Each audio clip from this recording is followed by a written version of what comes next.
Jonathan Lee Larson, the Bulldog Devil of Trenton, was born in a log cabin in the shadows of the Mississippi River on May 14, 1842.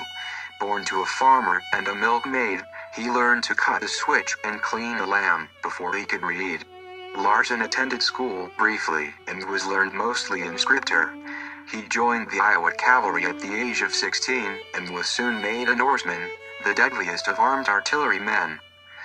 At the age of 19, Larson was promoted to lieutenant and made commander of the 71st Iowa Regiment.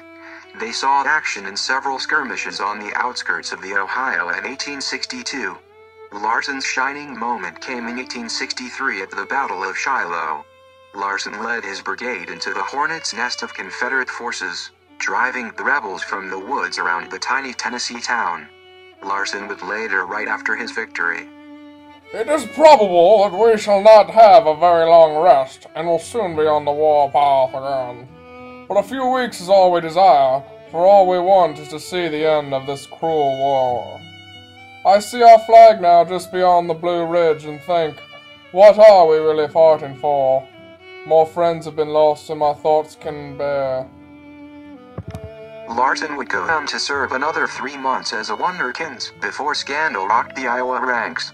Larson was found drunk, naked, and disgraced in a hog lot. Larson was demoted to drummer boy and forced to spend the next year as a percussionist.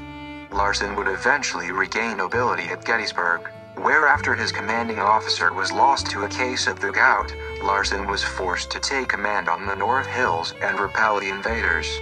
General Lee would call Larson his greatest defeat in later life.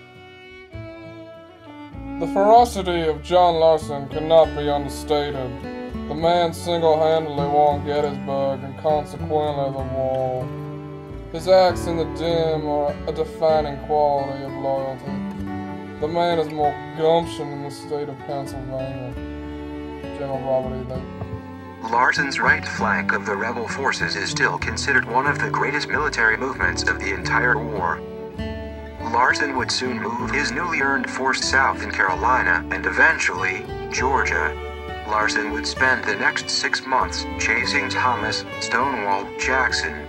Larson was a plague upon the earth. All crops and livestock were either destroyed or used for his own quest for blood. Larson would kill all men in every village or dell and leave the women and children homeless and starving. Not a single building in a 100-mile wide path through Carolina and Georgia was left standing. Railroad ties were heated over coals and bent around trees. Fields were salted to ensure 100 years of desuetude. Larson fancied himself a modern Caesar. He viewed his dominance as the beginning of his great reign. But Larson would soon regret his loss of humanity. For like any tyrant, Larson feared the people he oppressed and was always looking for the one who would rise up and overthrow his rule.